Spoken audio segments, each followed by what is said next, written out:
Syederalun, Masjid Agung Nurul Makmur yang berlokasi di Pulau Saro, Kecamatan Singkil, Kabupaten Aceh Singkil, diresmikan pada tahun 2004. Kendati pembangunannya kala itu belum tuntas 100%, peresmian hanya ditandai dengan salat Jumat pertama dengan Khatib Mu'az Fohri, wakil Bupati Aceh Singkil masa itu. Kala awal berdiri, masjid yang terletak di jantung pusat pemerintahan Kabupaten Aceh Singkil itu bernama An-Nur.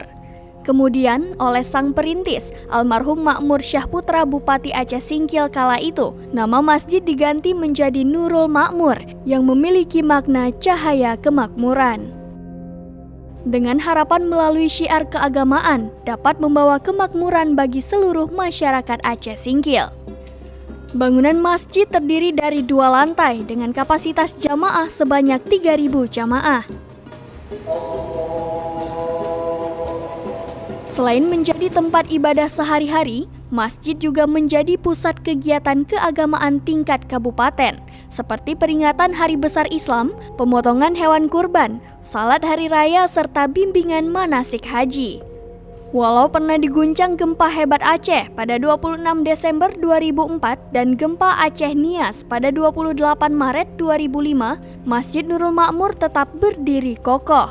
Pada tahun 2019, Bupati Aceh Singkil Dul Musrid membentuk panitia pembangunan masjid untuk melakukan renovasi agar lebih indah dan megah. Renovasi dimulai dengan mengganti warna cat yang sudah tampak kusam, kemudian menata halaman masjid dengan memasang paving block, menanam kurma, serta membangun menara. Selama Ramadan 1443 Hijriah, aktivitas keagamaan di Masjid Agung Nurul Makmur meningkat. Selepas salat zuhur, kalangan anak muda menggelar tausiah, pembagian takjil gratis, tadarus Al-Quran, serta kegiatan lainnya. Bagi masyarakat, fungsi masjid ini telah sesuai dengan namanya, yang telah memancarkan cahaya kemakmuran di tanah Batuah. Dari Singkil, Dede Rosadi, Serambi On TV.